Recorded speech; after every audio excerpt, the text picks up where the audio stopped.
behind me was a guy named Bill McElwain. Bill McElwain went to the University of Illinois.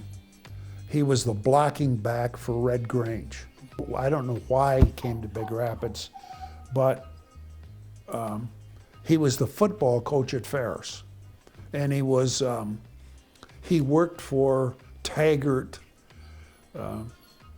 Company, and Taggart's owned gas stations, and then they later owned a oil and gas company. They drilled for oil and had oil and gas, and he was the attorney for Taggart.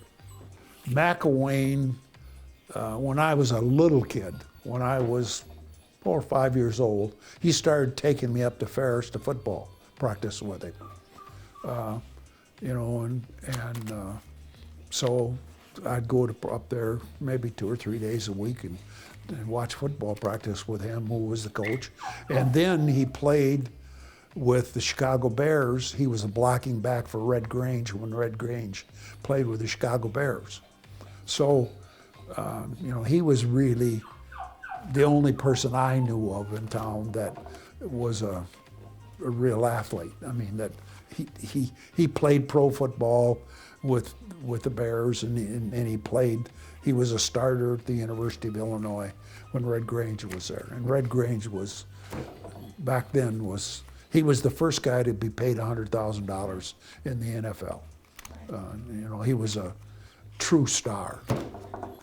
I had between my grandparents and him, I had what I considered to be a really unusual start in life, because my dad wasn't a bad guy, but he worked a lot, and McElwain got me interested in football for the rest of my life, and I'm sure that.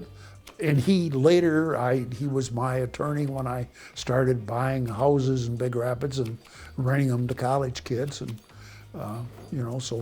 and my grandfather taught me to read, and my dad's father, had a much broader view of the world, I think, than I'd have had if he wouldn't have been in my life. In particular, as I look back on it today, I find it it takes a village to raise somebody. I think that's clearly true from my experience.